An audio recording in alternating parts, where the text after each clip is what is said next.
Okay, this is kind of a warning video. Guys, there are about to be some incredible layoffs, not just with Meta and Twitter and whatever the hell is going on, but everybody is in trouble as far as your layoffs and your job goes. You must be fired to fix what the government has done to the economy.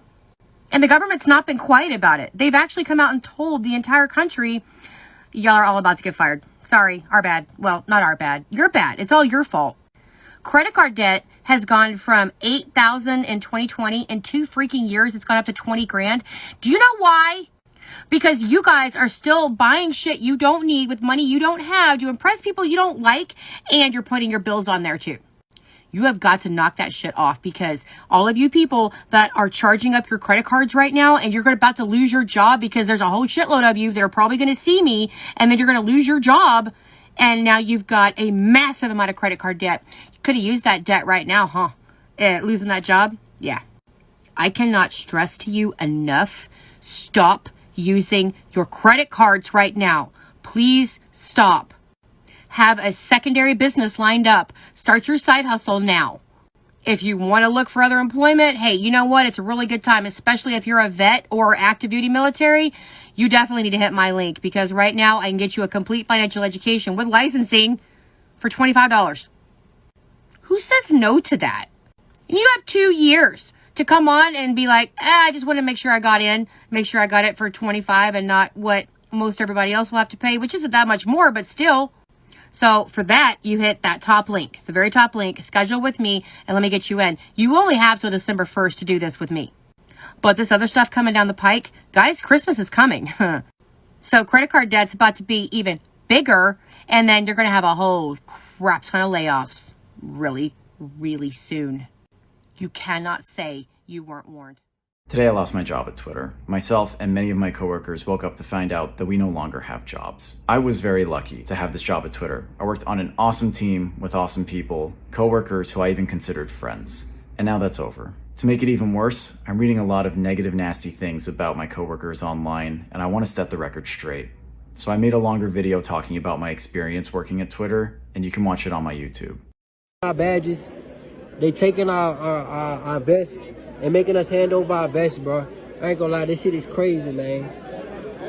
This shit is crazy, man. Like, we really just getting walked out right now, bro. Like, I didn't think that the 10,000... News alert on Amazon. The CEO, Andy Jassy, sending a note to employees just a few moments ago, talking about additional layoffs at that company into early 2023. Of course, they just announced recently 10,000 employees would be cut at that company. It's the reality of the downsizing that seems to be going on throughout big tech. Take a look at those shares getting a little bit of a move, but we'll follow that clearly. Mike Santoli's here for his last word.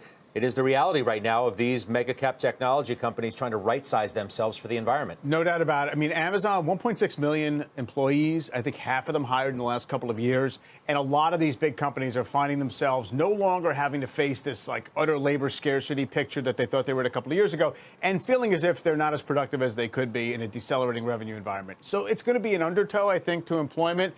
Is it going to pad the margins as quickly as the next couple of quarters? Probably not that much, but it does show you they're in a different mode right now. It's no longer that we have this inevitable growth trajectory. It's much more about, figuring out what makes sense to pay for or not.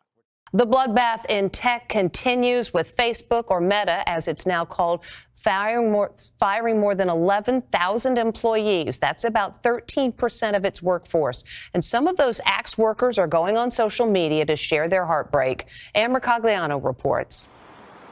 Facebook founder Mark Zuckerberg is laying off 11,000 workers. I'm outside Facebook's New York City headquarters. Fired workers are expressing heartbreak over social media. They got the bad news early via an email at 6 a.m. and they were given 1 day more access to their work emails to say farewell to their colleagues. Oh my God, who wrote this? This was literally like my dream job.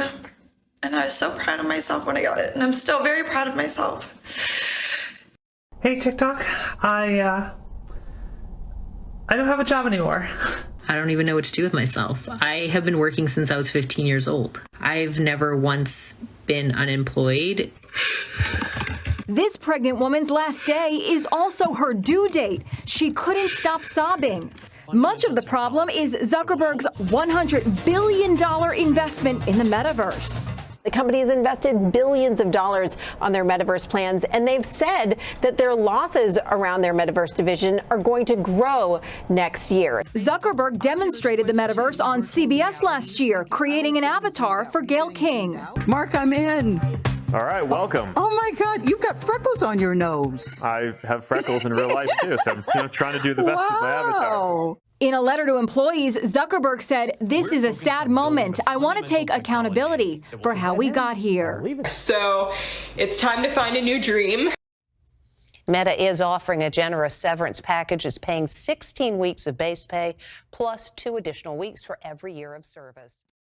It's hard to make ends meet when everything keeps going up. With or without inflation, the maximum benefit for Wisconsinites out of work is $370 a week. The way inflation is, $370 and minus taxes, or even $370, is not easy to live on. Deb Bennett this week didn't get that max. Since she's working concessions downtown, the state sent her $52. I don't have a car. I don't know how I'd make it with the car payment. I eat at work, so that helps the grocery bill. I don't have cable, so I live on bare minimum, really. She's one of 20,000 Wisconsinites the state says filed for unemployment last week. 2.5 years ago, everything changed. The state and country shut down, and the employment rate in the state spiked to 14%. There are 213 customers in queue. In those early months of the pandemic, Wisconsin's Department of Workforce Development couldn't keep up with the calls. The state turned to call centers to help. Still on Thursday, the state's Unemployment Insurance Advisory Council asked Wisconsinites to share their thoughts for improving the system. But only a couple of people spoke. As those out of work get ready for the holidays, higher heating bills, and the long winter ahead. In Milwaukee, Jason Calvi, Fox 6 News.